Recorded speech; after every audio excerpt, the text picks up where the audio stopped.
너무 많은 것을 구하고 찾느라 정작 소중한 것을 외면하는 현대인들을 바라니 우리 기독교인들은 대리인절 전통 안에서 예수 그리스도를 통해서 생명이 완성된 순간에 집중하면서 삽니다. 그 순간은 비밀스러운 방식으로 우리가 예상하지 못한 순간에 들이닥칠 것입니다. 이천지간 만물들아 복 주시는 주여와 전능성부 성자 성령 찬송하고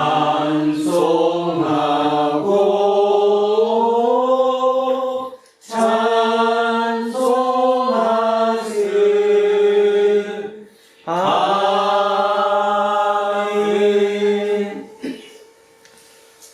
창조와 종말의 능력이신 하나님, 죄와 죽음이 여전히 황당한 힘을 발휘하고 있는 이 세상에서 하나님 나라가 가까이 가면 예수 그리스도의 말씀에 의지하고 살아가는 믿음의 형제와 자매들이 오늘 대인절 일제주의를 맞아 함께 모여 예배드리니 하나님 홀로 영광을 받아 주십시오.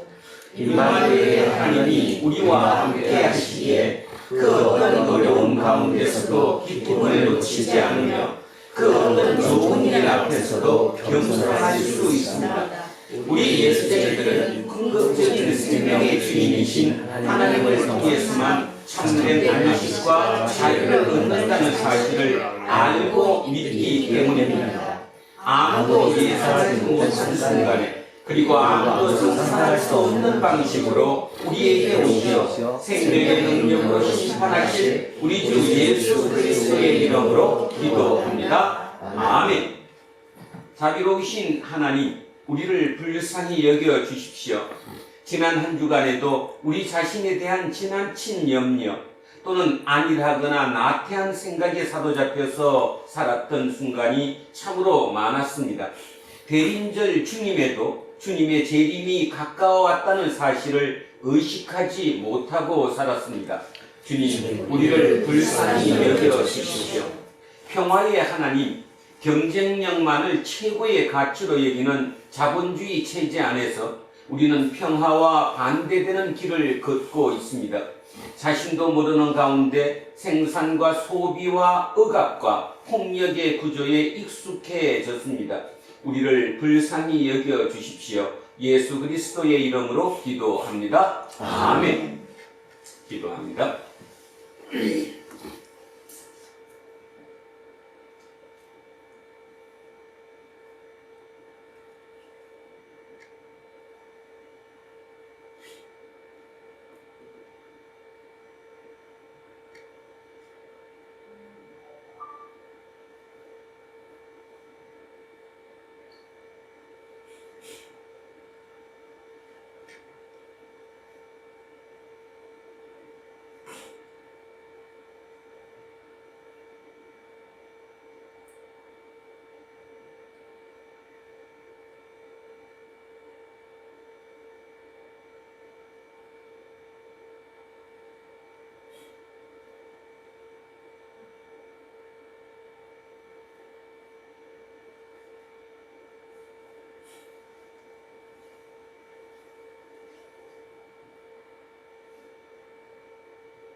우리 주님의 자비는 영원토록 변함이 없으십니다. 저는 예배를 인도하는 목사로서 예수 그리스도의 이름으로 여러분에게 선포합니다. 여러분은 용서받았습니다. 여러분의 모든 죄를 용서하신 자비의 하나님께서 선하신 능력으로 여러분을 영육간에 건강하게 하시며 성령의 능력으로 보호하실 것입니다. 이웃의 잘못도 진심으로 용서하십시오. 아멘. 자리에 앉아 주십시오. 찬송가 321장입니다. 찬송가 321장. 날 대속하신 예수께 내 생명 모두 드리니 늘 진실하게 하소서. 내 구주 예수여, 나 구주 위에 살리라. 내 기쁨 한량 없으니 내 갈 길 인도하소서. 내 구주 예수여, 날 구원하신 예수를 일평생 의지하오니 날 영접하여 주소서. 내 구주 예수여, 나 구주 위에 살리라. 내 기쁨 한량 없으니 내 갈 길 인도하소서. 내 구주 예수여, 주 십자가에 달리사 날 자유하게 했으니 내 몸과 마음을 주 위에 다 쓰게 하소서. 나 구주 위에 살리라. 내 기쁨 한량 없으니 내 갈 길 인도하소서. 내 구주 예수여.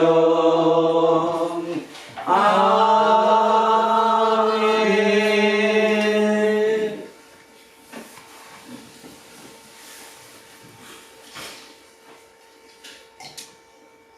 항상 변함없이 인격적으로 함께하고 계시는 좋으신 하나님 아버지, 오늘도 이렇게 복된 성을 허락하셔서 주님 계신 성전에서 주님께 예배드리게 됨을 진심으로 감사드리옵나이다. 아멘. 홀로 영광 받으시고 늘 함께하여 주시기를 간구하옵나이다.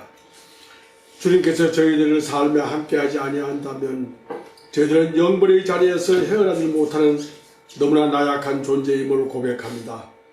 늘 넘어지고 근심과 걱정에서 벗어나지 못하는 참으로 어리석은 나날을 보낼 수밖에 없는 일상을 겪고 있는 저희들을 긍휼히 여기사 소망과 꿈을 표적 삼아 꿋꿋이 살아갈 수 있는 믿음을 저희들 믿는 자의 중심에 심으시고 자녀 삼으사 지금껏 좌절하지 않고 아버지 주신 말씀을 생명의 양식으로 양육받게 하시오니 진심으로 감사드리옵나이다.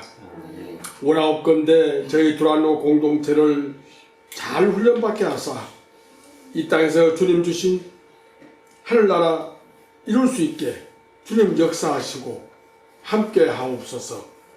비록 소수이지만 믿음의 분량들을 풍성케 하옵소서. 그리하여 주님 오실 때 잘했다 칭찬받는 일꾼들이 모두 다 되게 주님 역사하여 주시옵소서.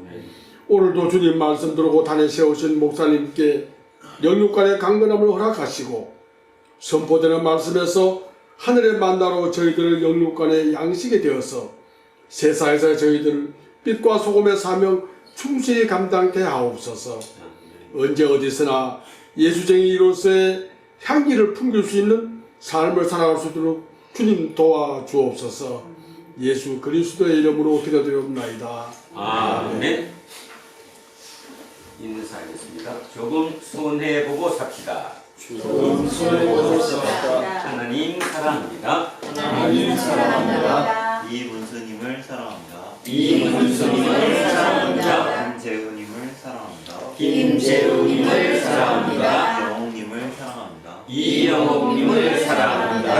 이으뜸님을 사랑합니다. 이으뜸님을 사랑합니다. 이영미님을 사랑합니다. 이영미님을 사랑합니다. 이양승님을 사랑합니다. 이양수님을 사랑합니다. 윤정수님을 사랑합니다. 윤정수님을 사랑합니다. 이연승님을 사랑합니다. 이연성님을 사랑합니다. 안병관님을 사랑합니다. 안병관님을 사랑합니다. 천요셉님을 사랑합니다. 천요셉님을 사랑합니다. 이동영님을 사랑합니다. 이동영님을 사랑합니다. 이정근님을 사랑합니다. 이정근님을 사랑합니다. 김재세님을 사랑합니다. 김재세님을 사랑합니다. 목사님을 사랑합니다. 목사님을 사랑합니다. 우리 이한빈님을 사랑합니다. 우리 함께하지 못한 모든 성도님들을 사랑합니다. 기도하겠습니다. 생명의 말씀을 통해서 우리를 찾으시고 부르시며 만나시는 하나님, 오늘 우리는 갈급한 심정으로 하나님의 말씀에 귀를 기울입니다. 우리 영혼의 참된 양식인 그 말씀을 받들어 읽는 이와 그 말씀을 선포하는 이와 듣는 우리 모두 말씀 안에서 하나가 되도록 이끌어 주십시오. 예수 그리스도의 이름으로 기도합니다. 아멘. 첫째 말씀 이사야 40장으로 갑니다. 구약성서 1014쪽입니다. 구약성서 1014쪽 이사야 40장 1절에서 11절까지 말씀입니다.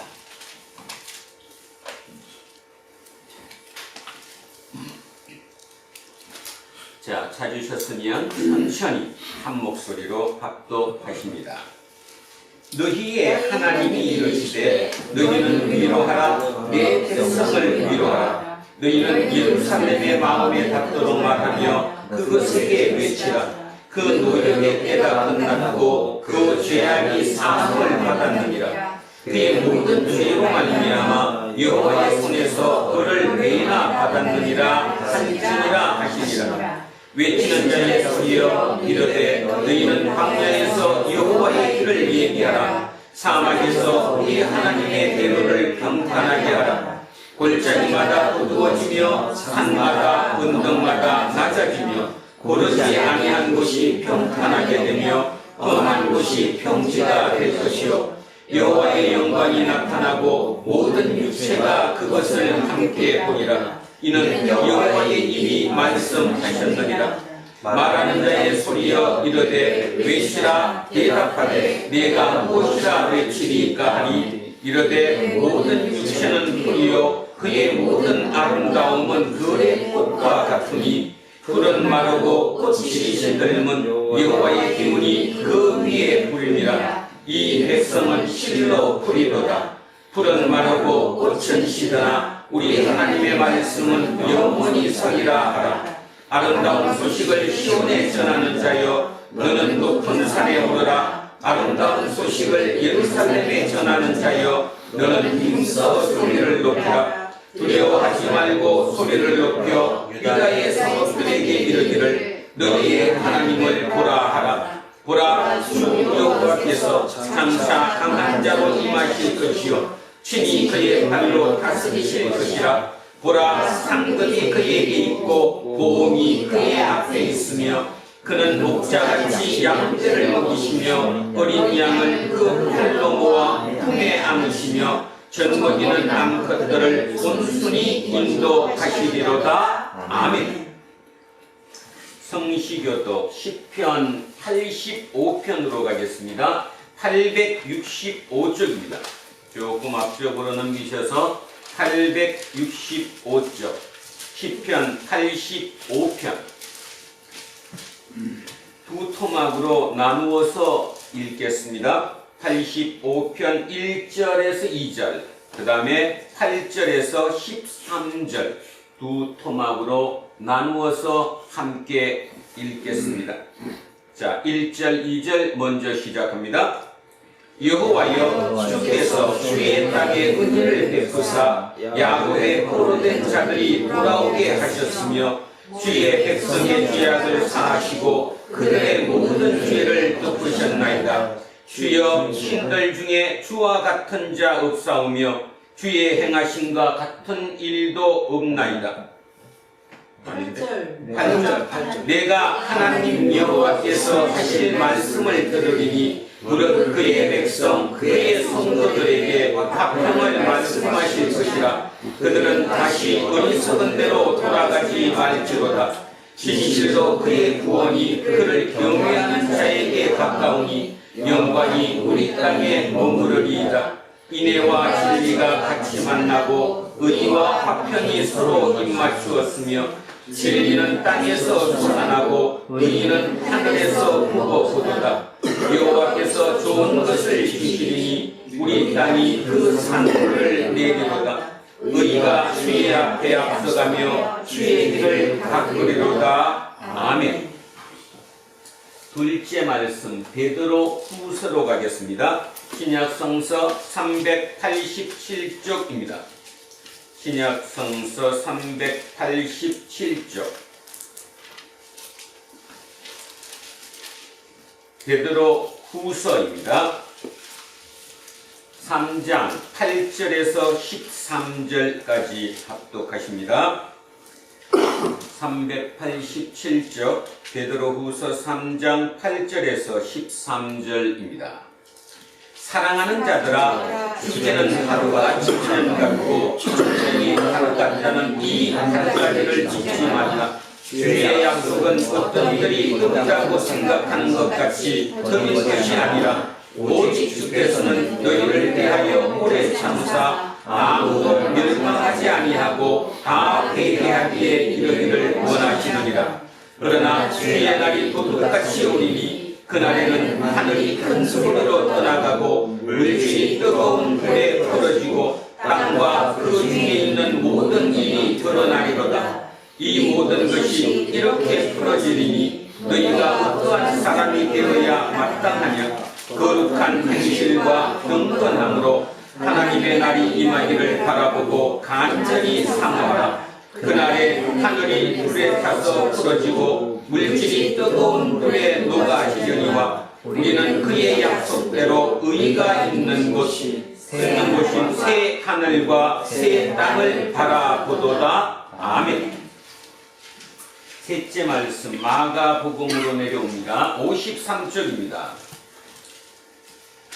앞쪽으로 내려오셔서 53쪽 마가복음 1장 1절에서 8절까지 말씀입니다. 53쪽 마가복음 1장 1절에서 8절 시작합니다. 하나님의 아들 예수 그리스도의 복음의 시작이라. 선지자 이사야의 글에 보라 내가 내 사자를 내 앞에 보내노니 그가 내 길을 준비하리라. 광야에 외치는 자의 소리가 있어 이르되 너희는 주의 길을 준비하라. 그의 오실 길을 곧게 하라. 기록된 것과 같이 세례 요한이 광야에 이르러 죄 사함을 받게 하는 회개의 세례를 전파하니 온 유대 지방과 예루살렘 사람이 다 나아가 자기 죄를 자복하고 요단강에서 그에게 세례를 받더라. 요한은 낙타털 옷을 입고 허리에 가죽띠를 띠고 메뚜기와 석청을 먹더라. 그가 전파하여 이르되 나보다 능력 많으시니가 내 뒤에 오시나니 나는 굽혀 그의 신발끈을 풀기도 감당하지 못하겠노라. 나는 너희에게 물로 세례를 베풀었거니와 그는 너희에게 성령으로 세례를 베푸시리라. 아멘. 오늘 주신 말씀입니다. 이사야 65장 17절에서 25절까지 말씀입니다. 구약성서 1047쪽에 있습니다.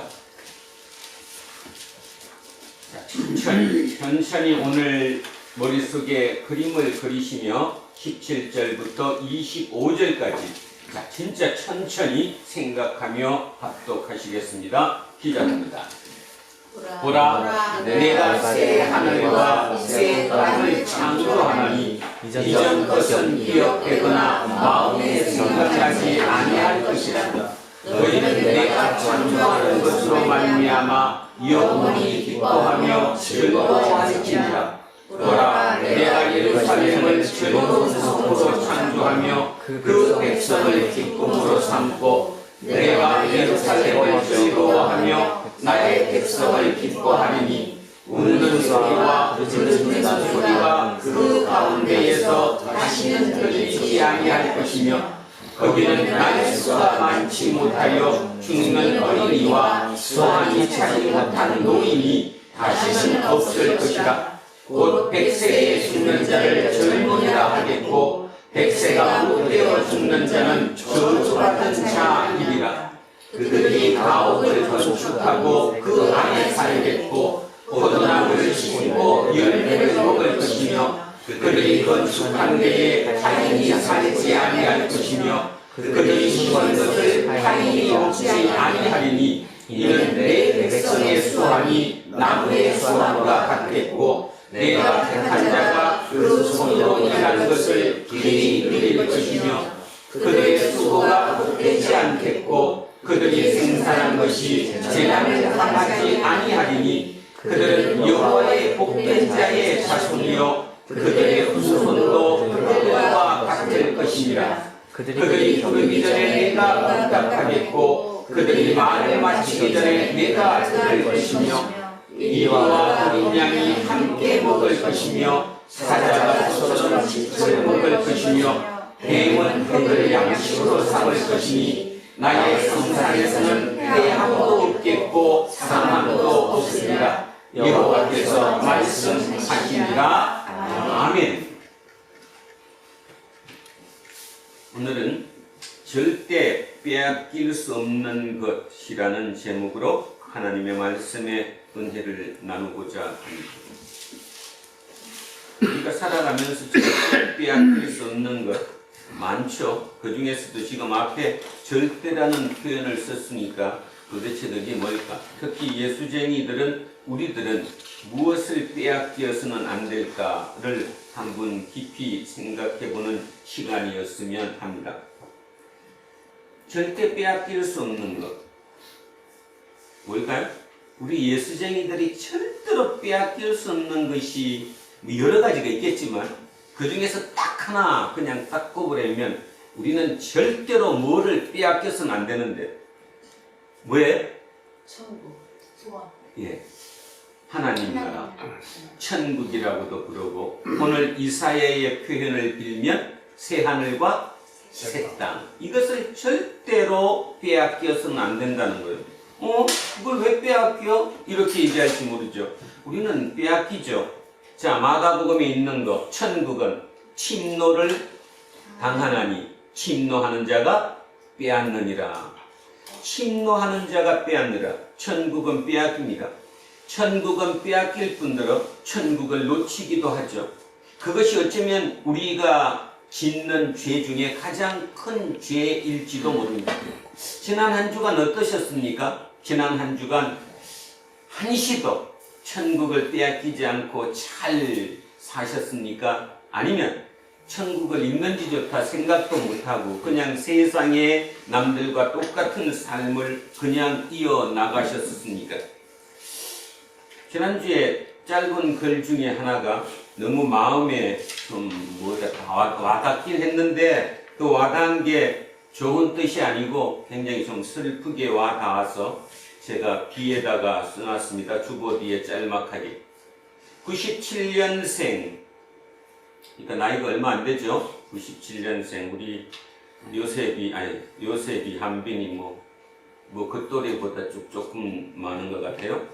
97년생 안온이라는 젊은 청년이 쓴 글입니다. 작년 11월 달에, 지난 11월 달에 출간된 책 제목은 1인칭 가난. 그 중에 핵심적인 내용이 거기 제가 써놨습니다. 가난한 사람은 누구보다 강력하게 지금의 현실을 벗어나고 싶지만 누구보다 강하게 현실에 묶여 있다. 마음이 많이 아팠어요. 그죠? 실제로 그렇습니다. 누구보다 강하게 벗어나고 싶은데 실제로는 누구보다 강하게 현실에 묶여 있다. 앞으로 어떤 일을 할지, 어떤 사람으로 살지 고민을 이어갈 시간이 없다. 내가 미래를 고민하다가 써버린 그 시간에 돈을 쳐줄 사람이 아무도 없기 때문이다. 슬픈 현실이지요. 그리고 우리가 간과했던 것 중에 특히 여러분은 아닐지 모르지만 저는 순간순간 이런 것을 많이 간과했었다고 생각합니다. 그렇습니다. 삶이 너무 힘들어서 그 삶의 시간 속에 모든 시간마다 돈이 돼서 내 최저 생계가 이루어져야 되는데 이 아몬 청년은 20년이 넘는 시간 동안 뭐라고 그랬죠? 기초생활 수급자로 살았다고 합니다. 아버지는 시각장애인이면서 알코올 중독자이고요. 어머니는 교통사고를 당해서 일을 제대로 하실 수 없는 그런 가정에서 그 자녀로 살아왔던 20년이 넘는 그 시간 동안 얼마나 처절하게 삶을 살았겠습니까? 그래서 그 청년이 쓴 글이 마음을 너무 아프게 한다는 거죠. 당연한 얘기인데 가만히 보면 실제로 그 사람 입장이 돼서 우리가 그 사람과 한번 이렇게 마음이 맞닿으려고 공명하려고 하다가 보니까 마음이 울컥해지는 거죠. 그러면서 저는 우리를 위해서 다시 한번 기도했습니다. 하나님 감사합니다. 비교해서 감사하기는 참으로 안 됐지만 우리는 그래도 주일마다 주일 지키려고 이 1시간, 2시간 이 되는 예배 시간마다 나와서 새로운 생각을 할 수 있게 해줬다는 그것만으로도 우리는 얼마나 큰 감사인지 모른다는 거죠. 그죠? 진짜 모르는 겁니다. 이것마저도 지키지 못해서 결국 삶의 현장에서 누군가가 값을 쳐줄 그 값을 위해서 내 모든 것을 팔고 있을 그 사람들을 생각해 본다면 우리는 참 많은 경우로 따져서 행복한 사람들이지 않을까. 그런데 설사 본인 스스로는 행복을 느끼지도 못하겠죠. 근데 이 아논 이 청년이 그 기초생활 수급자로 나오는 그 돈에서 그 어머니가 악착같이 줄여서 단 몇 푼이라도 돈이 남게 되면 그 돈으로 학원을 보내줬답니다. 결국 인생을 바꿀 수 있는 유일한 길, 여기를 탈출할 수 있는 길, 가난을 탈피하는 길은 오직 공부하는 것 외에는 다른 방법이 없다. 그래서 악착같이 공부를 했고요. 2019년 이후로 이제 대학을 졸업하고 학원 강사로 이제는 기초생활수급 대상자가 아닌 자기가 벌어서 먹고 사는, 근데 자기의 어릴 때부터 꿈이 글을 쓰는 것이었는데 글을 쓸 여건이 되지 못하다가 그냥 이렇게 한 편 한 편 자기의 이렇게 기록해 놓은 것을 책으로 묶어서 냈습니다. 27? 97년생이면 27인가 26? 그 청년이 그렇게 치열한 삶을 살았다는 걸 생각해 보면 누군가는 그거보다 더 편한 삶 속에서도 자살을 생각하는 데 반해서 누군가는 진짜 자살을 생각해야 할 그 순간에 삶을 생각하고 희망을 생각하고 소망을 생각했다는 것, 이걸 도대체 무엇으로 설명할 것인가 그런 생각을 가졌더랬습니다. 그러다가 어제 신문 기사를 하나 봤습니다. 인터뷰 기사를. 홍콩 과학기술대학교 교수로 계시는 김현철 교수의 인터뷰 기사였습니다. 제목이 너무나 짜릿해서 제가 좀 깊이 있게 여러 번 수록을 했습니다. 제목이 뭐였냐 하면 인간의 성취의 80%는 운이다. 그분은 28살에 의과대학을 졸업해서 의사가 되어서 공중보건의로 시골의 보건소에서 근무를 했답니다. 그런데 거기서 28살 청년이 느꼈던 게 뭐였냐 하면 왜 가난한 사람일수록 더 아플까? 가난한 사람일수록 더 아프다는 거예요. 몸이 더 아프다는 거죠. 저걸 해결할 방법이 없을까? 그러면서 느꼈던 거, 사회가 병들었구나. 그렇다면 사회를 고치려면 뭐를 해야 할 것인가? 그래서 그는 방향을 바꿨습니다. 의사를 그만두고 다시 대학을 들어가서 경제학을 공부했고요. 지금은 그래서 실정주의 경제학자입니다. 여러분, 실정주의 경제학자가 뭐냐 하면 보통 우리는 경제학 그러면 말 그대로 지금까지 고전적으로 경제학이죠. 경제 돌아가는 거에 대해서. 그 고전적인 경제학은 결국은 핵심이 뭐냐? 능력주의예요. 능력주의잖아요. 능력 있는 사람이 당연히 돈도 많이 벌고 잘 되게 되는 거고, 능력이 모자라면 그죠? 게으르든 뭐 나태하든 어떤 이유로든 자기의 그것 때문에 그 밑으로 하층민이 된다는 이런 개념을 중심으로 하는 능력주의가 고전적인 경제학이라면, 이분이 지금 하고 있는 경제학, 실정주의 경제학은 아니에요. 그것이 아니라 실정한다는 거죠. 인과관계를, 어떤 데이터를 분석해서 또 실제로 연구를 해서 인과관계를 밝혀내는 거예요. 그 실정주의 경제학자인데, 그 실정주의 경제학자가 지금까지 연구해온 결론을 따져보니까 인간 삶의, 인생의 80%는 운이더라. 이런 뜻이에요. 그래서 그분이 이제 인터뷰 기사를 썼습니다. 그분은 이렇게 얘기했습니다. 연구를 해보면 인간이 태어나서 인생 살아가면서 자기가 버는 소득에 어떤 무엇이 영향을 미쳤는가를 한번 연구를 해봤더니 이렇게 나왔대요. 50%는 태어난 국가. 일단 잡고 들어가는 거죠. 어느 나라에서 태어났느냐가 자기 소득의 50%를 잡고 간다는 거예요. 그 다음에 30%가 부모에게 물려받은 DNA, 30%가 동손한테 받은 DNA, 그 다음에 10%가 자라난 환경, 자기가 어떤 곳에서 자라났느냐 환경, 그리고 나머지 남아있는 10%가 우리 통상 얘기하는 행운, 불운, 또는 어떤 인연, 어떤 인과관계 뭐 이런 거, 이런 나머지가 10%라는 거죠. 그런데 중요한 건 그분은 또 이렇게 얘기합니다.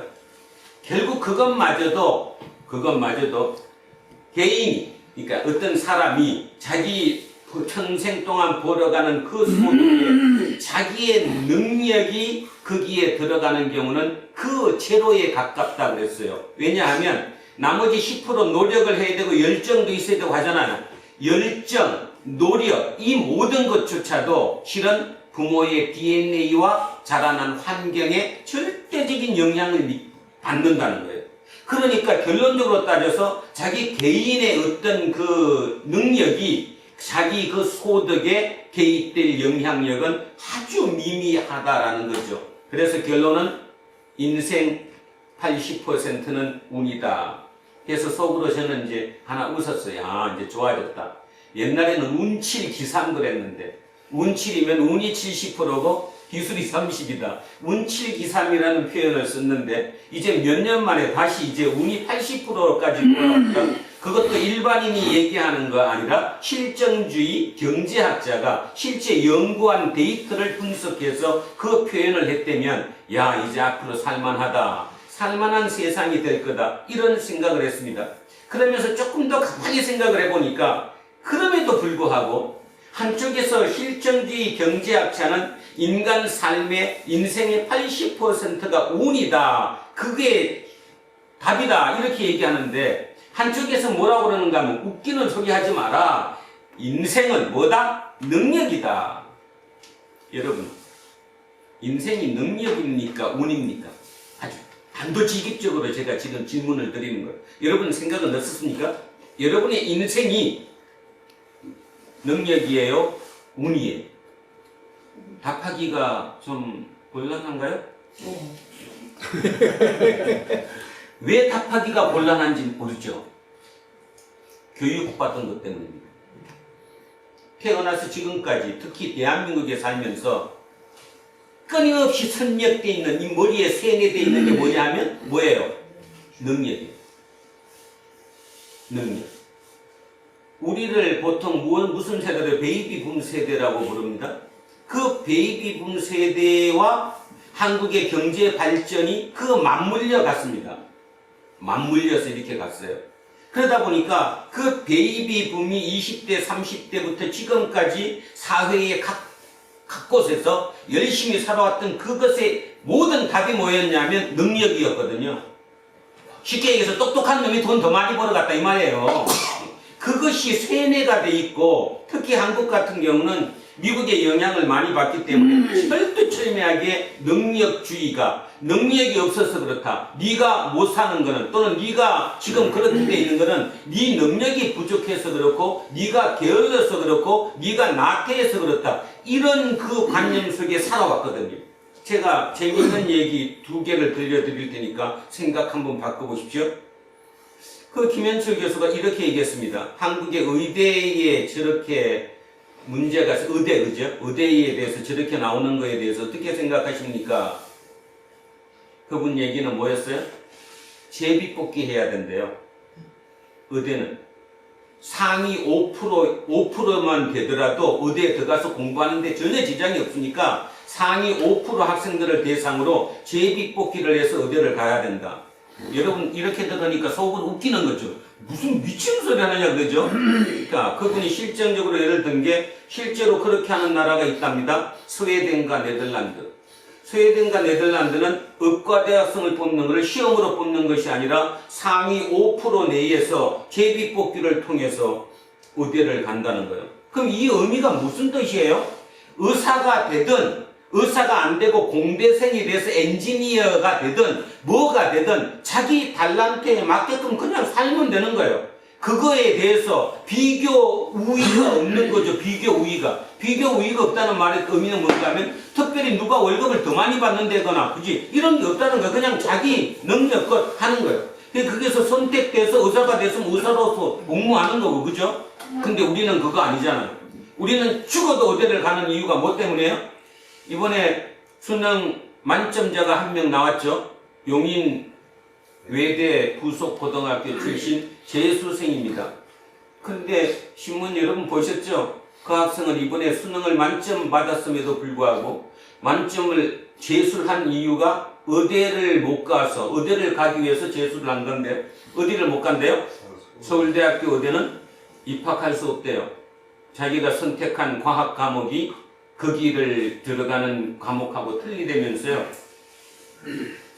이 웃기는 얘기 아니에요. 결국 대한민국은 0.1%에는 최상위가 모두가 어디를 가느냐 하면 의대를 가는 거예요. 그러면 30년 후에 그 의대는 어떻게 될까요? 되게 재미날 것 같아요. 그죠? 이거는 단순히 웃을 일이 아니라 심각한 얘기를 하는 거죠. 그리고 또 하나 그분이 이런 예를 들었습니다. 자기가 홍콩 과학기술대로 미국의 코넬 대학교에서 옮겨온 이유가 뭐냐? 애 보육 때문에 옮겼는데 이유가 미국에서는 만약에 보모를 쓰고 애를 보육을 시키면 1년에 5,000달러, 월 5,000달러 이상이 들어간답니다. 근데 홍콩은 월 600달러 들어간대요. 보모에 그게 600달러. 그래서 자기가 홍콩을 선택해서 홍콩과학기술대에 왔다. 이런 표현을 썼습니다. 그러면서 필리핀에 자기가 한 1년 정도 근무를 했었는데 필리핀에서 근무할 때 어떤 현상을 봤냐 하면 보모 월급과 학교 교사 월급과 간호사 월급이 월 200달러로 똑같대요. 한번 생각해 보세요. 우리나라는 왜 내 자식을 교사시키고 내 자식을 그래도 간호학과 보내려고 하는가 하면 뭐가 차이 나기 때문에. 그렇지. 그것 때문이잖아요. 똑같아 있는 거예요. 보모의 월급이나 그 다음에 간호사의 월급이나 학교 교사의 월급이 월 200달러로 평준화됐다면 말 그대로 선택만 하면 되는 거죠. 어떤 일을 하든. 그것이 우리 대한민국은 지금 아주 약한 거예요. 너무 갑작스럽게 성장을 하고 또 지금 그게 열매를 먹었던 이 우리 이 베이비붐 세대들 자체가 오직 능력으로 그 모든 걸 취하는 그런 삶을 살다가 보니까 자식들이고 뭐고 지금 모든 사회가 당연히 능력에 모든 게 쏠리는 거예요. 그래서 능력주의는 결국 망하는 거죠. 그러면서 그분의 핵심, 그래서 이제 그분의 말이 제가 이제 마음에 완전히 와 닿았어요. 아, 맞다. 인생은 80%가 운이다. 아니, 어쩌면 다 운일지도 모른다. 그런데도 80%가 운이라고 믿고 사는 사람이 있다면 그 사람은 참 행복한 사람이다. 행복한 이유가 뭐냐? 내가 운이라고, 내가 이렇게 된 게 운이라고 생각한다면, 실력이라고 생각하지 않는다면 상대를 무시하지 않는다는 거예요. 상대보다 내가 우월감에 취해 있지 않다는 거예요. 그러니까 웬만한 건 다 품을 열고 받아들여 줄 수 있는 곳이죠. 그것이 좋은 사회 아니에요? 자, 그래서 그렇구나.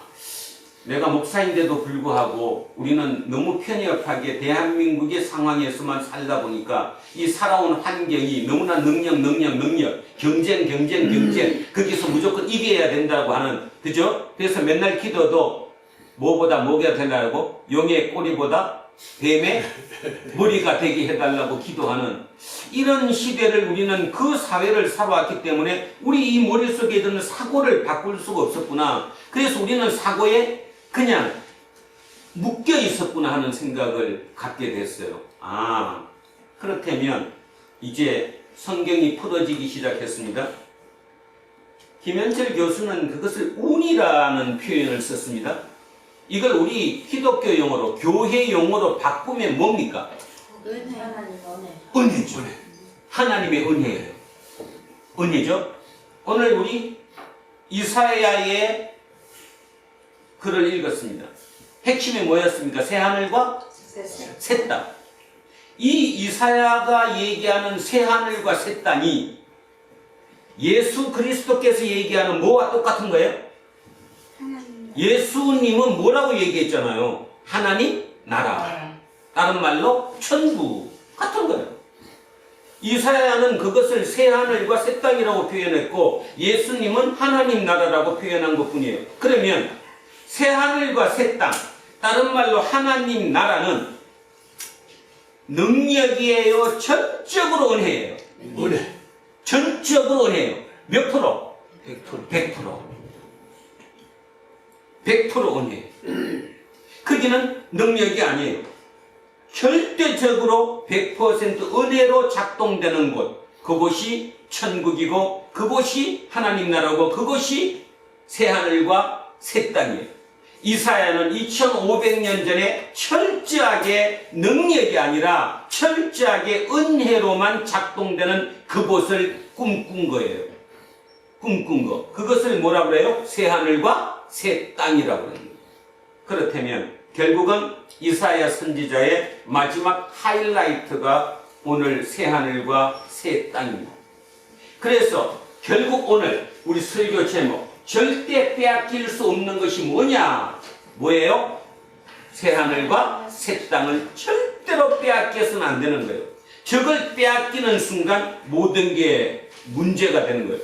만약에 저거를 빼앗긴다는 말의 의미가 뭐냐면 저곳은 절대적으로 하나님의 은혜로 작동되는 곳, 100% 운으로만 이루어지는 곳, 그곳을 우리 생각에서 잃어버린다면 우리만큼 불쌍한 사람이 없다라는 거예요. 저렇게 놓고 생각을 해보면 여러분 스스로도 생각해 보십시오. 내가 행복한가 내가 불행한가? 누구는 불행하고 누구는 행복한데 지금 삶이 아무리 어렵더라도 그 어려운 삶 속에서도 마음속에 새하늘과 새 땅을 추구하고 사는 거예요. 그것을 담고 그곳을 향해 한 발 한 발 살아가는 그 사람은 행복한 사람이지만 아무리 세상이 고통스럽고 한다고 그 고통에 그냥 빠져가지고 거기서 늪에서 빠져나오지 못하고 그렇게 사는 사람이 가장 불쌍한 사람이잖아요.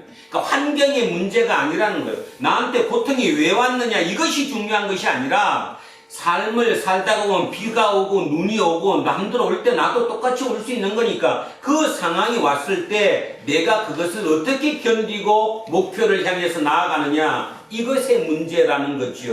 그래서 인간은 절대 인간의 마음속에서 특히 예수쟁이가 절대로 빼앗기지 말아야 될 것이 뭐냐 하면 절대 은혜의 나라 100% 은혜로 작동되는 곳 그곳이 새하늘과 새 땅, 다른 말로 하나님 나라를 우리는 잃어버리면 안 된다.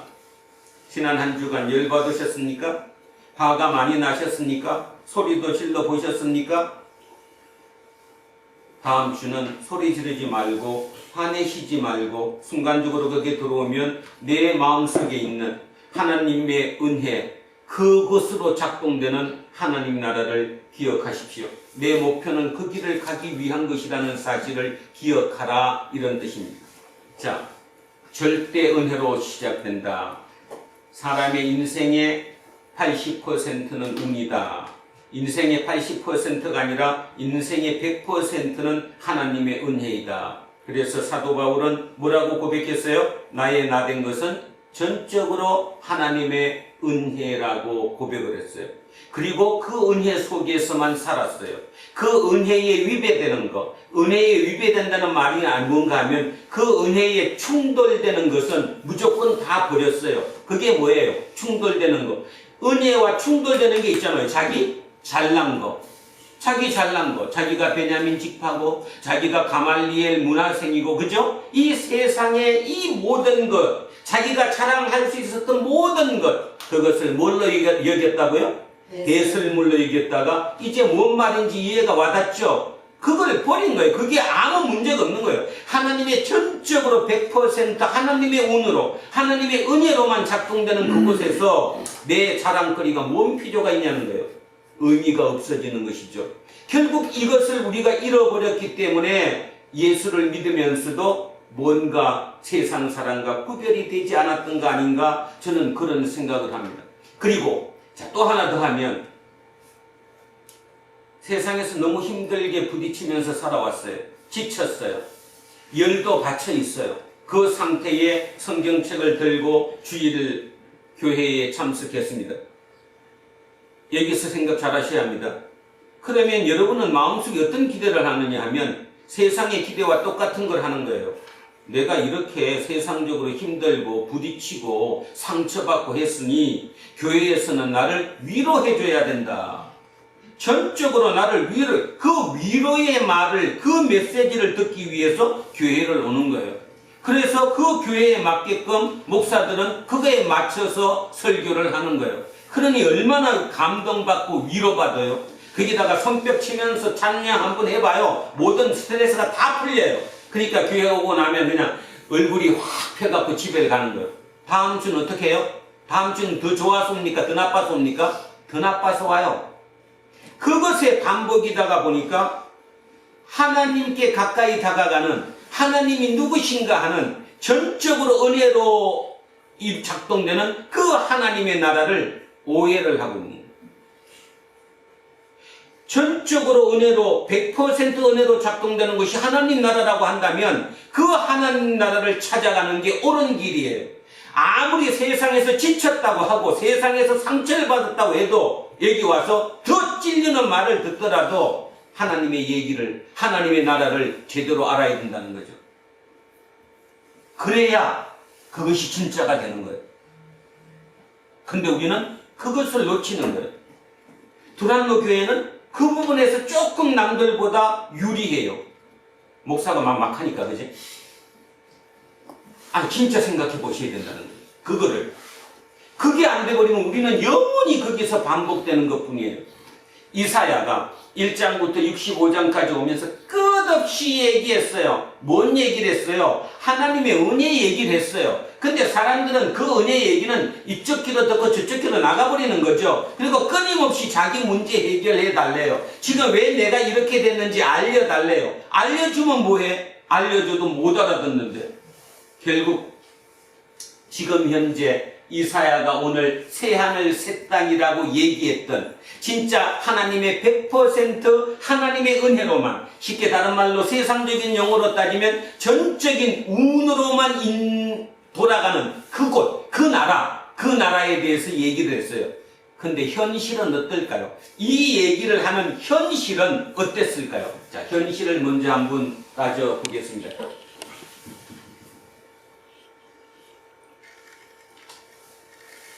자, 현실입니다. 현실. 여기를 하지 말고 현실을 먼저 보면요. 자, 19절 갑니다.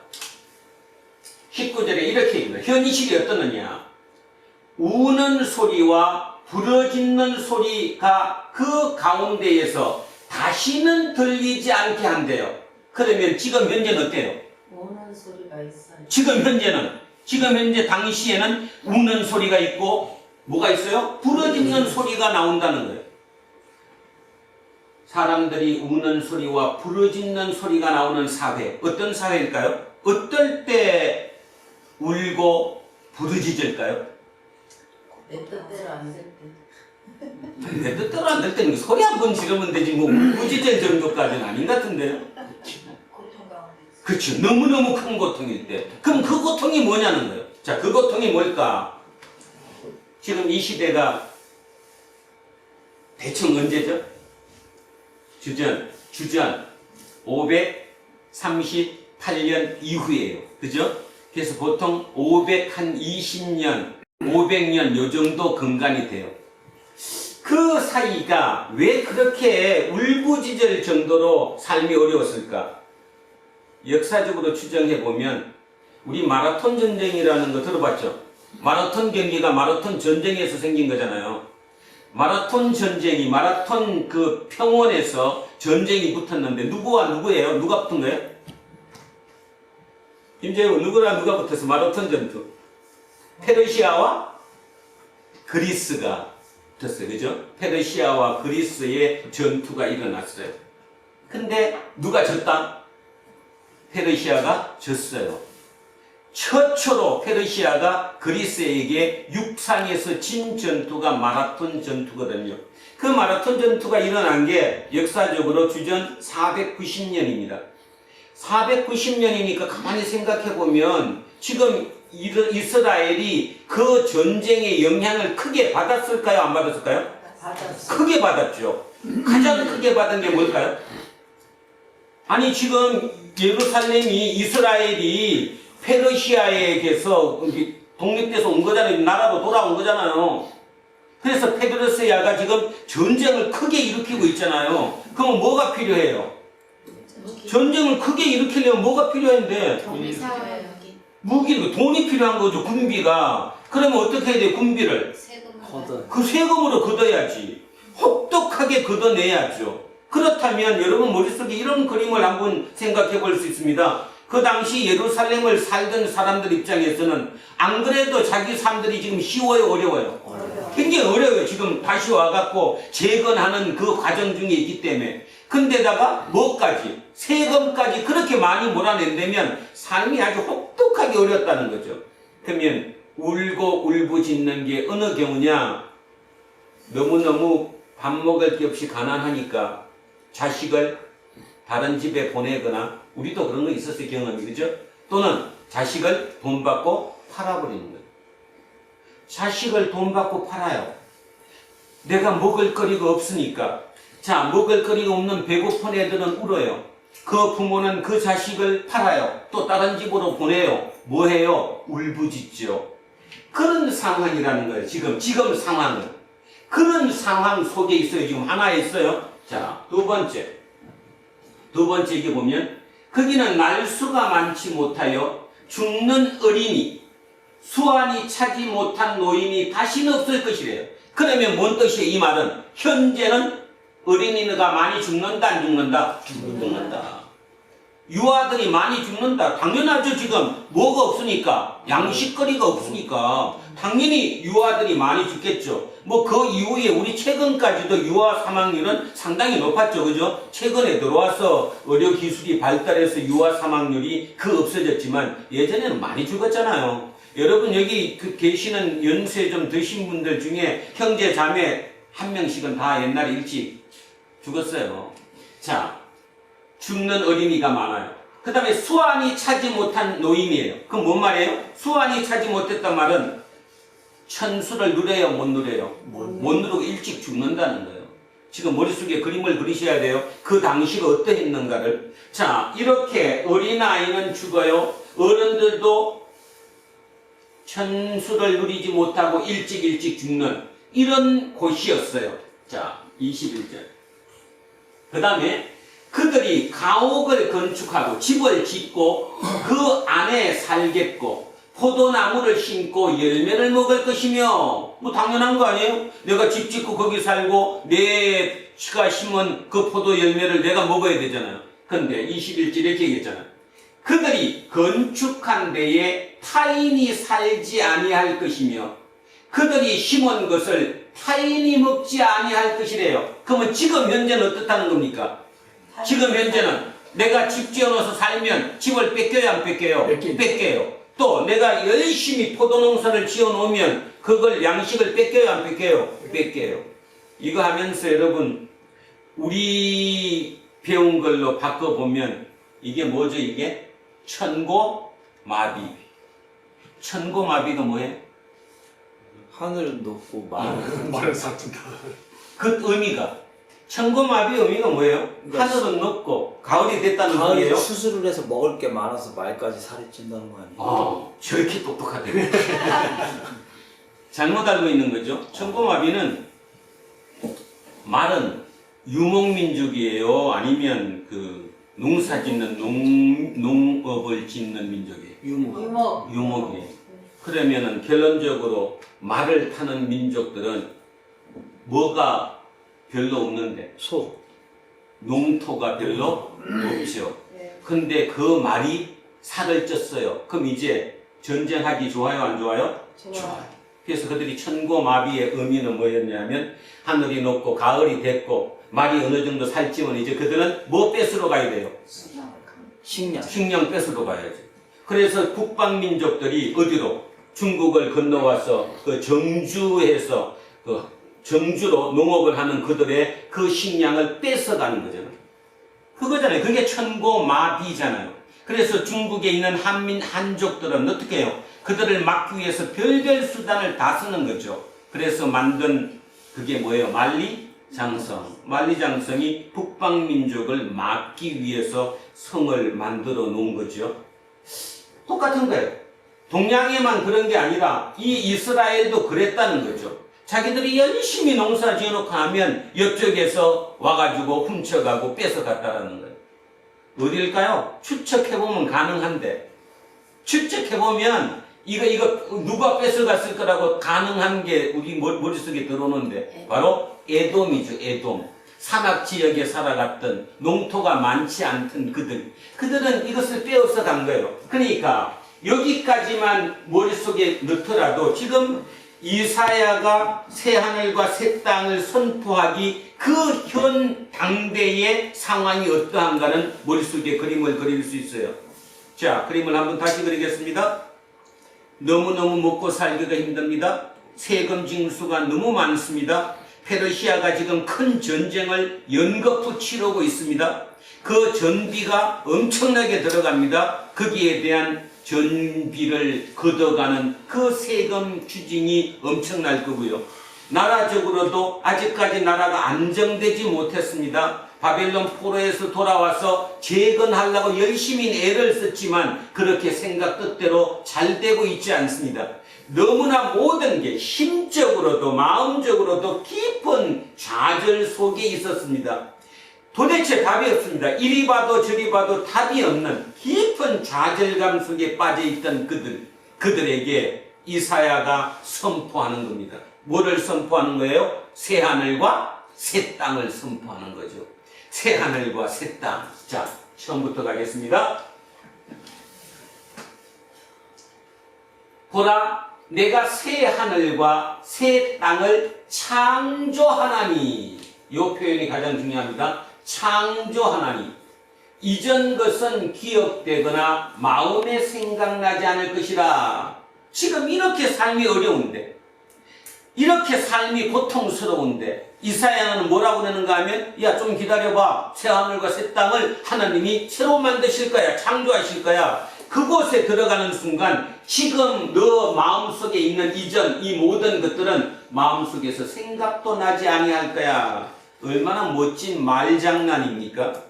그냥 들으면 말장난일 뿐이지요. 그런데 가만히 한번 생각해 보십시오.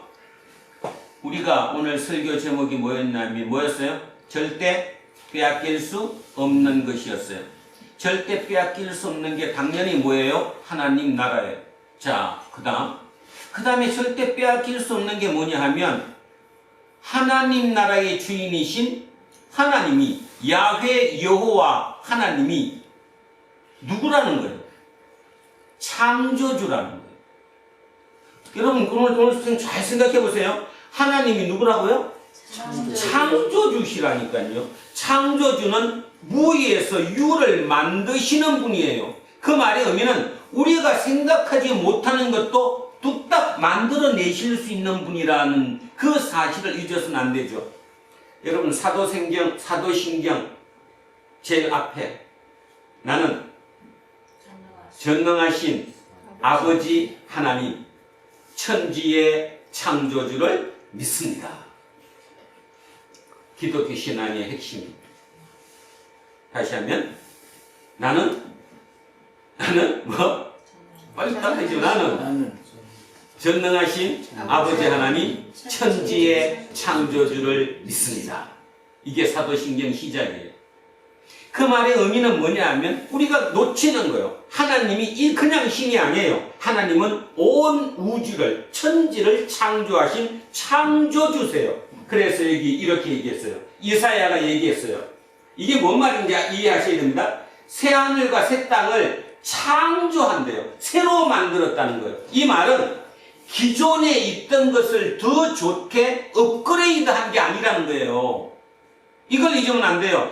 기존에 있던 거, 우리가 막 알고 있는 거, 이것을 더 좋은 것으로 업그레이드한 요 상태가 아니라 완벽하게 새롭게 만들었다는 거예요. 새롭게 만들 수 있는 그 능력의 신이 누구예요? 여호와 하나님이에요. 여호와 하나님은 창조주세요. 이걸 절대 잊으면 안 된다는 거예요. 우리 지금 또한 마찬가지예요. 하나님이, 아니 예수 그리스도가 그 갈릴리 촌 사람들, 또 로마의 압제 속에 있던 이스라엘 사람들에게 선포했던 하나님 나라가 뭐였냐 하면 기존에 있는 것이 문제가 해결된 업그레이드된 어떤 나라를 의미하는 것이 아니라 완전히 새로운 나라, 전적으로 하나님의 은혜로만 작동되는 나라, 그 나라를 선포하신 거거든요. 창조예요. 없는 거예요. 지금까지는 한 번도 없었던 것을 새롭게 만드는 거예요. 자, 근데 이곳은 이전 것은 기억되거나 마음에 생각나지 않을 것이래요. 그러면 완벽한 새로운 창조 아니에요? 옛날이 어땠다는 걸 전혀 모르니까? 그래도 여러분 실감이 안 될 겁니다. 자, 여러분, 저를 비롯한 여기에 있는 여러분 모두는 어머니의 자궁 속에서 몇 달 있었어요? 10달 있었어요. 그건 확실해요, 안 해요? 확실해죠?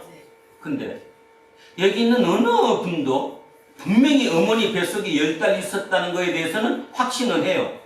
근데 기억을 해요? 어느 누구도 기억 못해요.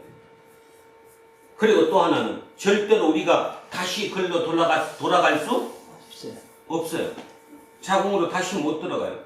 근데 분명히 거기 있었던 건 확실해요. 근데 그 10달이 우리 기억 속에 전혀 기억나지 않는 곳이에요. 그렇다면입니다. 이 땅의 연수를 다하고 저곳, 그냥 통상 저곳이라 제가 표현하겠습니다. 하나님 나라라고 부르는 천국으로 옮겨가면, 자, 옮겨가면 이곳이 기억날까요? 안 날까요? 안 나는 거예요. 나면 안 되는 거예요. 날 수가 없는 곳이고. 한 번 더 하겠습니다. 우리는 보통 이제 가면 돌아간다고 해요. 돌아갔다는 말은 뭔 뜻이에요? 온 곳이 있다는 소리죠? 네. 그럼 온 곳이 엄마 뱃속 자궁이에요? 아니에요. 그 먼저예요, 먼저. 그러면 그 먼저에서 어머니 자궁 속으로 들어왔어요. 어머니 자궁 속에서 태아로 있는 동안 그 이전 거를 기억 못해요. 그 다음에 태아에 있는 동안도 기억은 못하는데 태어나서 이 땅에 살다가 보니까 남들을 봐요. 다 그렇게 태어나는구나. 그럼 나도 그렇게 태어났겠구나. 그래서 지금은 확실하게 어머니의 자궁 속에서 내가 태아로 10달 있었다는 사실은 확신을 해요. 근데 기억은 전혀 하지 못해요. 똑같은 거예요. 그래서 도로 돌아가는 거예요. 이전 것은 기억나지 않는 거예요. 그러면 오늘 설교 아까 운이 몇 프로라고요? 80%. 하나님 나라는 운이 80%가 아니라 100%. 그래야 맞죠. 기억나면 100%가 안 되잖아. 아니 기억이 옛날 기억이 태아야 때 기억이 안 되거나 아니면 내가 천국에 갔는데 이 땅의 모든 것이 기억 다 나면 내가 먼저 가서 있어. 그리고 기다리는 게 윤정수 언제 오나 오기만 해봐라 내가. 이번에는 내가 여기서 앉은다. 그래가면서 생각해보라고. 지금 우리가 어쩌는 얘기지만 그랬다면 그것이 천국일까요? 아니에요. 아니에요. 전적으로 거기는 하나님의 은혜로만 100% 작동되는 곳이에요. 그러니까 거기는 우월감도 없는 거고 실패감도 없는 거고 열등감도 없는 거고 서로 간에 원수도 없는 거예요. 있으면 안 되는 곳이에요. 그러니까 모든 것이 기억되거나 마음에 생각되지 아니하는 곳이어야 된다는 거예요. 맞습니까? 자, 한 번 더 합니다. 이사야의 선표가 위대합니다. 어쩌면 이게 기독교의 가장 큰 근간인지도 모릅니다. 보라, 내가 새 하늘과 새 땅을 만드는 게 아니라 창조해, 새롭게 만들어요. 창조의 이유, 이전 것은 기억되거나 마음에 생각나지 않아요. 그래서 저것은 전적으로 하나님의 운으로만, 다른 말로 얘기해서 하나님의 은혜로만 작동되는 곳이에요. 그것은 열등감도 없고 우월감도 없어요. 잘난 자랑도 없고요. 못났다고 뒤로 숨는 그런 부끄러움도 없는 곳이에요. 그곳을 만든다는 거예요. 자, 그곳이 어디냐? 너희는 내가 창조하는 것으로 말미암아 영원히 기뻐하며 즐거워할지라. 보라, 내가 예루살렘을 즐거운 성으로 창조하며 그 백성을 기쁨으로 삼고. 그렇죠. 전적으로 이제 100% 하나님의 은혜로만 작동되는 곳이니까. 19절. 내가 예루살렘을 즐거워하며 나의 백성을 기뻐하리니 우는 소리와 부르짖는 소리가 그 가운데에서 다시는 들리지 아니할 것이며. 이제 이해 가시죠? 거기는 날수가 많지 못하여 죽는 어린이와 수한이 차지 못한 노인이 다시는 없을 것이라. 곧 100세에 죽는 자를 젊은이라 하겠고 100세가 못되어 죽는 자는 저주받은 자이리라. 뭐 이렇게 100세라는 말이 나오니까 여러분 우리의 연수 100세를 자꾸 그렇게 기억하지 마시고, 이 의미는 뭔 말이냐 하면 이제 뭔 말이에요? 천수를 모두 누린다는 모두가 천수를 누리는 곳이지 거기는 차이가 있는 곳이 아니다라는 뜻이죠.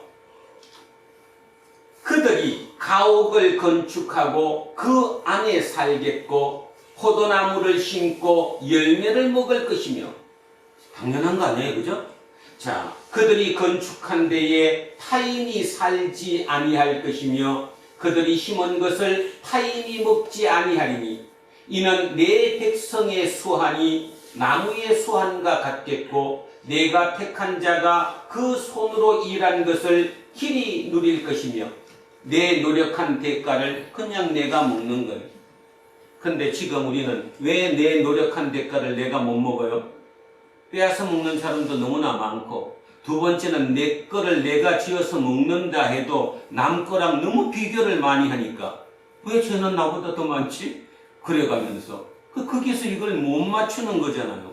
그런데 아까 얘기했던 전적으로 운으로 작동되는 곳이라면, 아까 얘기했던 의사를 뽑는데 상위 5% 중에 제비뽑기로 의대생을 뽑는 정도 된다면, 실제로 그런 나라가 지구상에 있으니까 그런 곳이 된다면 당연히 이런 문제는 해결되는 거 아니에요?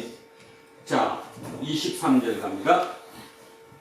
그들의 수고가 헛되지 않겠고 그들이 생산한 것이 재난을 당하지 아니하리니 그들은 여호와의 복된 자의 자손이요 그들의 후손도 그들과 같을 것임이라.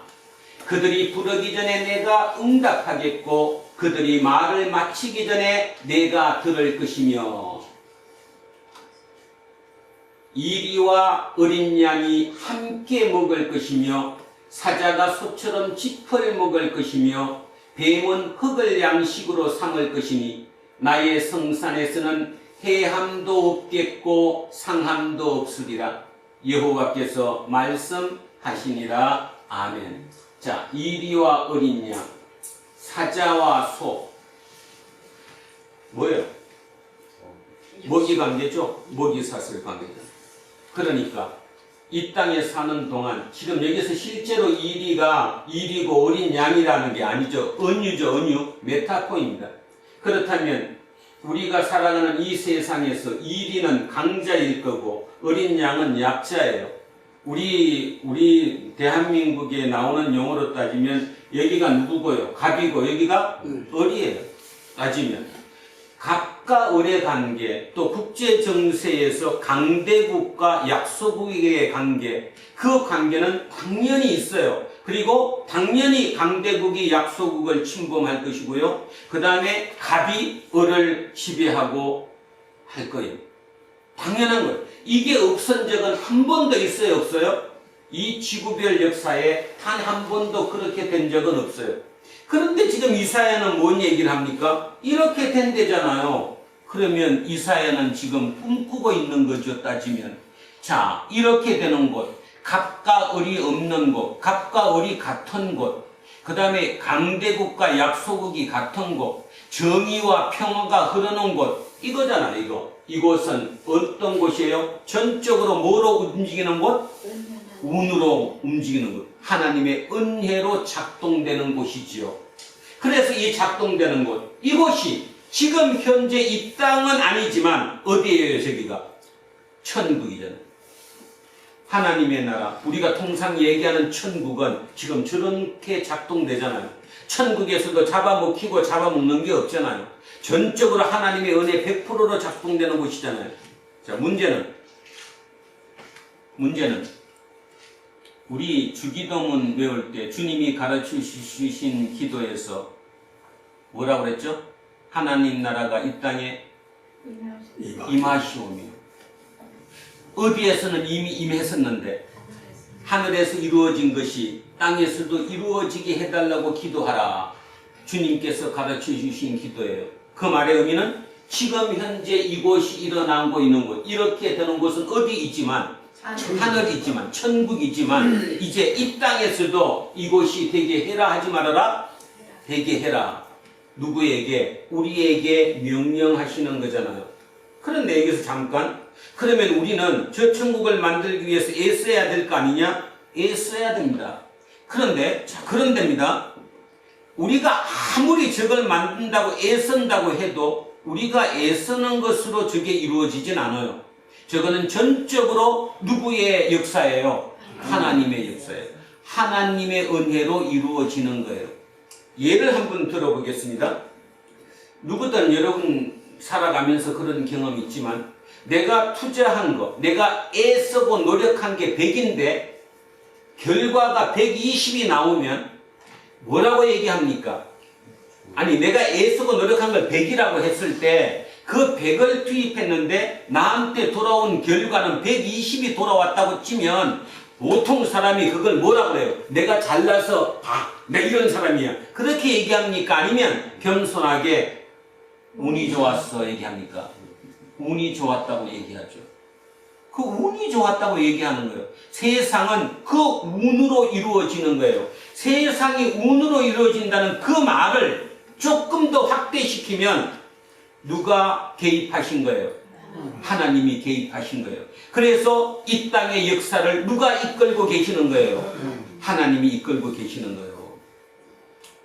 그걸 알아들으셔야 되는 거예요. 여러분 인생, 제 인생, 모든 인생에 하나님이 개입하시고 하나님이 이끄시고 계신 거예요. 근데 어떤 사람들은 뭔 소리 하고 앉았어? 대학도 내가 더 갔는데? 시험도 내가 봤고, 그죠? 돈도 내가 벌었고, 이렇게 생각하는, 내 능력이 좋아서 그랬다고 하는 사람이 많은 반면 실제로 어떤 사람은 순간순간마다 자기가 투입한 것보다 더 많은 결과, 열매를 얻을 때 그냥 겸손하게 고개 숙이며 전적으로 나는 운이 좋았어. 만약에 기독교인이라면 전적으로 하나님의 은혜야. 이 하나님의 은혜가 쌓이고 쌓여서 내 인생이 되는 것이거든요. 여기 젊은 친구들은 아직까지 이런 얘기를 바로 마음속에 공감하기는 어렵겠지만 연세가 드신 많은 집사님들, 권사님들 이해하실 것입니다. 충분히. 살아보니까 세상은 그렇구나. 결국 세상은 뭐다? 운이다. 하나님의 은혜다. 그렇다면 정해졌잖아요. 철두철미하게 나는 뭐를 쫓아야 돼요? 하나님의 은혜를 쫓아야 되는 거예요. 그럼 여기서 또 오해하지 말게. 좀 전에 얘기했듯이 하나님의 은혜를 쫓으니까 나는 그냥 가만히 있으라는 얘기냐? 아니요. 가만히 있으라는 소리가 아니죠. 100은 내가 해야 된다니까요. 근데 마지막 나를 이렇게 열매를 움직여 준 것, 나를 어떤 길로 인도한 것, 또는 나에게 큰 열매를 준 마지막 그 부분, 그 10%, 20%는 내 것이 아니라 절대자의 힘이 들어와서 그걸 바꾸는 거라니까요. 내가 지금 이 자리에 서 있는 이유도 절대자가 그렇게 틀어서 여기까지 된 거라니까요. 이병선이가 태어나갖고 나는 죽어도 목사 될 거야, 몇 살에 목사가 돼갖고 몇 살까지 설교할 거야, 그런 사람 없다 이 말이에요. 틀어진 거라는 거예요. 그렇다면 여러분, 오늘 이사야의 얘기를 들으면서 우리가 절대 빼앗길 수 없는 게 무엇인지 확실히 이해하셨으리라고 생각됩니다. 삶이 힘듭니까? 뭐가 되는 게 없습니까? 지금까지 나는 하나님의 은혜를 덜 받았습니까? 아니요. 하나님의 은혜로 여기까지 왔습니다. 그런데도 왜 그렇게 느낄 수밖에 없냐 하면 내한테 어떤 고통이 생기고 문제가 생기고 어려움이 생길 때 거기서 빠져나오지를 못하기 때문에 그렇습니다. 빠져나오지를 못하고 거기서 너무 허우적 되다가 보니까 그냥 끝없이 자꾸 나락으로 떨어진 거예요. 나락으로 떨어진 그를 다시 하나님이 정신 차려서 올려놓는 거죠. 그러니까 그게 반복되는 것 뿐이에요. 그러니까 앞으로 쭉 가는 게 별로 안 보이는 거죠. 그런데 아까 김현철 교수는 의대를 나왔음에도 불구하고 의사 생활을 하다가 왜 가난한 사람이 이렇게 더 병에 많이 드는가? 그래서 사회의 고통을 본 거고 사회의 병듦을 본 거고 사람 개인을 고치는 것보다는 사회를 고치는 게 낫겠다. 그 나이에 다시 공부를 시작해서 경제학 박사학위를 받고 연구자가 되어서 지금 일을 하고 있어요. 그분 스스로 이렇게 얘기합니다.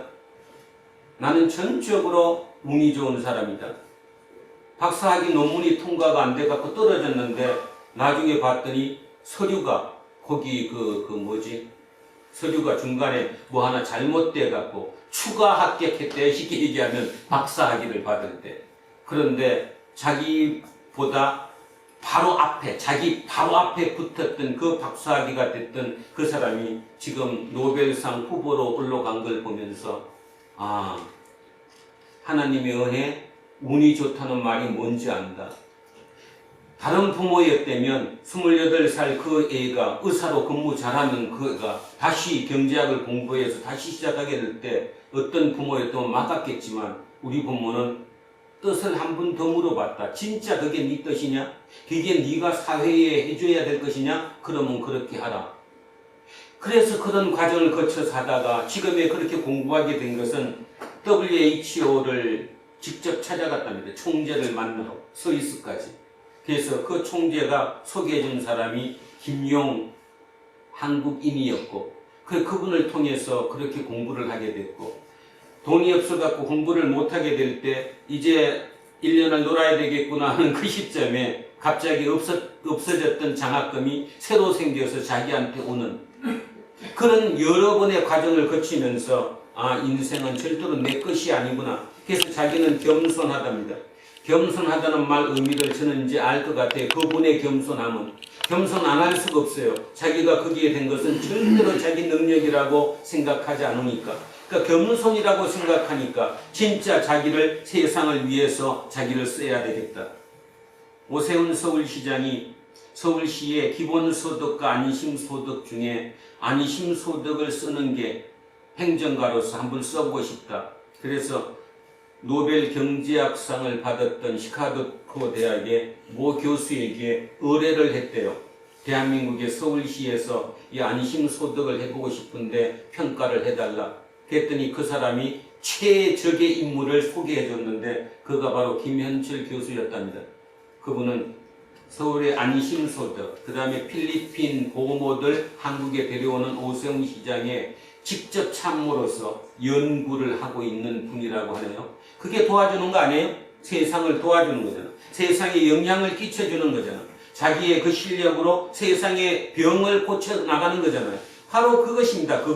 그렇게 하는 이유가 자기를 드러내기 위함이 아니라 철두철미하게 자기가 받은 은혜, 자기가 받은 그 운을 돌려주기 위한 것이라는 거죠. 이사야도 오늘 그 얘기를 우리에게 하고 있습니다. 사도 바울도 그 얘기를 우리에게 하고 있습니다. 전적으로 은혜다.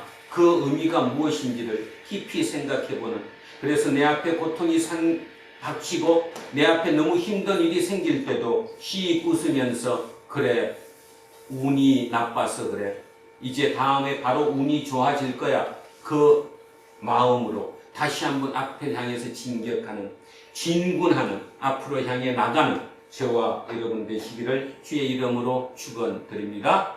아멘. 자, 오늘 본문 천천히, 진짜 오늘 본문은 성경 본문 중에 가장 중요한 본문 중에 하나일 것이라고 생각합니다. 그래서 생각하시면서 새하늘과 새 땅이 무슨 의미인지, 거기가 어떻게 작동되는 곳인지, 또 그 전적인 은혜라는 말의 의미가 무엇인지를 생각하시면서 자, 오늘 한번 다시 같이 읽겠습니다.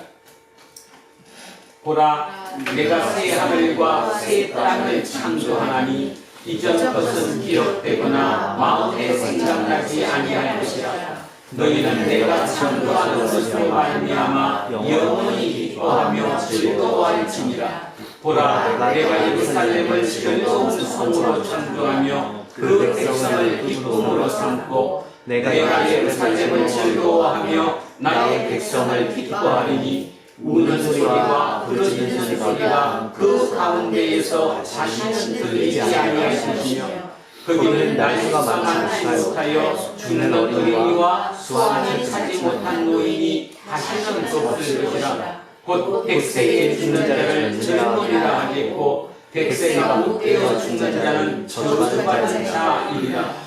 그들이 가옥을 건축하고 그 안에 살겠고 포도나무를 심고 열매를 먹을 것이며 그들이 건축한 데에 타인이 살지 아니할 것이며 그들이 심은 것을 타인이 먹지 아니하리니 이는 내 스스의 수완이 나무의 수완과 같겠고 내가 택한 자가 그 손으로 일한 것을 길이 누릴 것이며 그들의 수고가 헛되지 않겠고 그들이 생산하는 것이 재량하지 아니하리니 그들은 여호와의 복된 자의 자손이요 그들의 후손도 그들과 같을 것입니다. 그들이 부르기 전에 내가 응답하겠고 그들이 말을 마치기 전에 내가 들을 것이며 이리와 어린 양이 함께 먹을 것이며 사자가 소처럼 짚을 먹을 것이며 뱀은 흙을 양식으로 삼을 것이니 나의 성산에서는 태양도 없겠고 상함도 없으리라.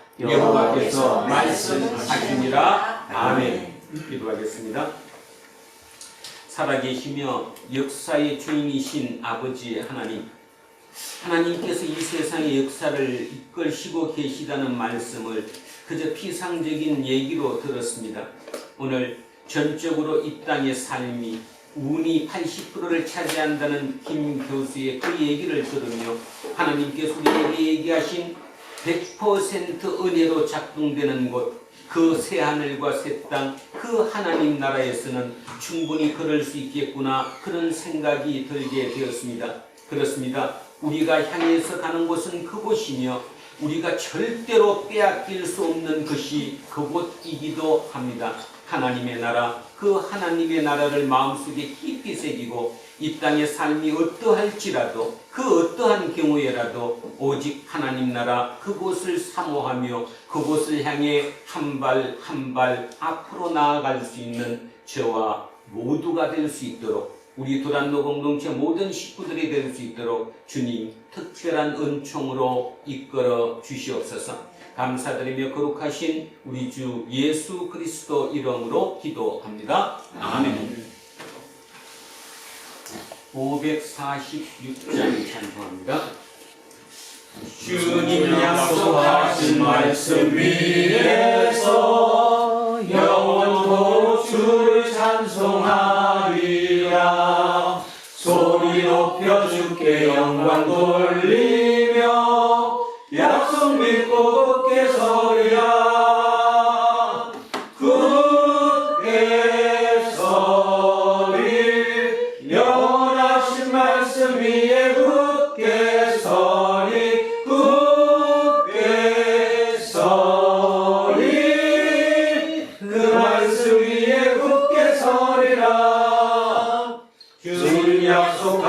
약속하신 말씀 위에서 세상 염려 내게 엄습할 때 용감하게 힘써 싸워 이기며 약속 믿고 굳게 서리라.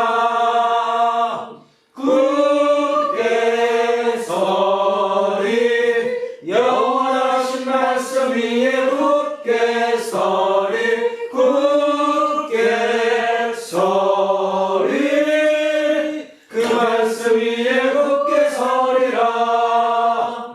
주님 약속하신 말씀 위에서 영원하신 주의 사랑이 믿고 성령으로 힘써 싸워 이기며 약속 믿고 굳게 서리라. 굳게 서리 영원하신 말씀 위에 굳게 서리 굳게 서리 그 말씀 위에 굳게 서리라. 주님 약속하신 말씀 위에서 성령 인도하는 대로 행하며 주님 품에 항상 안식 얻으며 약속 믿고 굳게 서리라. 굳게 서리 영원하신 말씀 위에 굳게 서리 굳게 서리 그 말씀 위에 굳게 서리라. 다 자리에서 일어서십시오. 사도신경으로 신앙 고백을 드리겠습니다. 나는 전능하신 아버지 하나님 천지의 창조주를 믿습니다. 나는 그의 의하심을 우리 주 예수 그리스도를 믿습니다. 그는 성령으로 잉태되어 동정녀 마리아에서 나시고 본디오 빌라도의 고난을 받아 십자가에 못 박혀 죽으시고 장사된 지 4일 만에 죽은 자 가운데서 다시 살아나셨으며 하늘에 오르시어 전능하신 아버지 하나님 편에 앉아계시다가 거기로부터 살아있는 자와 죽은 자를 심판하러 오십니다. 나는 성령을 믿으며 거룩한 공교회와 성도의 교제와 죄를 용서하는 것과 몸의 부활과 영생을 믿습니다. 아멘. 내게 있는 모든 것을 주를 위해 드리네. 주의 성령 충만하게 내게 내려주소서. 주께 드리네.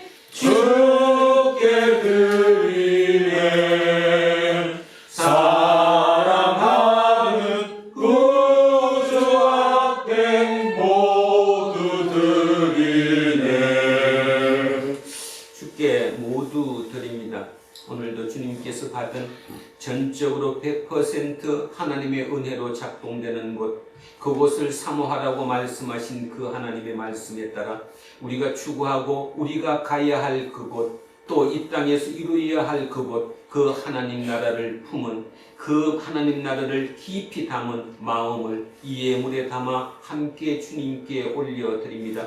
주님, 이후의 모든 시간마다 우리 이 땅에서 삶 속에서도 우리 순간순간마다 하나님의 은혜를 체감하며 그 하나님의 은혜로 작동되는 그곳을 사모하며 실질적으로 체험하고 살아가는 우리 두란노 공동체 모든 식구들이 되게 하옵소서. 그 체험으로 말미암아 나로 말미암아 내 주변이 모두 그렇게 변화될 수 있다는 그 기적을 믿사오니 그 기적이 우리를 통해 이 땅에 이루어지게 하옵소서. 감사드리며 거룩하신 우리 주 예수 그리스도 이름으로 기도합니다. 아멘. 우리는 세상이 읽고 있는 성경이다. 우리는 세상에 원하는 신앙 고백이다. 우리는 세상이 관심 갖는 설교다. 하늘에 계신 우리 아버지의 이름을 거룩하게 하시며 아버지의 나라를 하시며 아버지의 뜻이 하늘에서와 같이 땅에서도 이루어지게 하소서. 오늘 우리에게 용서해 주시고 우리가 우리에게 잘못한 사람을 용서할 수 있듯이 우리 죄를 용서해 주시고 우리를 시험에 빠지지 않게 하시고 악에서 도와주소서. 나라와 권능과 영광이 영원히 아버지께 있습니다. 아멘. 오늘 주신 말씀에 새 힘 얻어서 세상으로 나가서 살아갈 때에 나 혼자 힘으로 늘 부족하오니 주여 나를 도우사 승리하게 하소서. 아멘. 이제 대림절 둘째 주일 공동 예배가 끝났습니다. 각자의 삶의 자리로 돌아가십시오. 그 자리에서 하나님의 날을 기다릴 뿐만 아니라 실제의 삶으로 살아내십시오. 그 어떤 경우에라도 우리의 마음에 담아둔 새 하늘과 새 땅, 곧 하나님의 나라를 빼앗기지 않도록 최선을 다하십시오. 이제는 우리 주 예수 그리스도의 은혜와 하나님 아버지의 영원 무궁하신 사랑과 성령님께서 우리와 함께 하시고 우리를 이끄시니 오늘 이곳에 고개 숙인 우리 모두에게와 우리의 자녀들과 가정 위에 일터와 사업체 위에 그리고 이 나라 이 민족 위에 이제로부터 영원토록 함께 하시기를 간절히 축원하옵나이다. 아멘.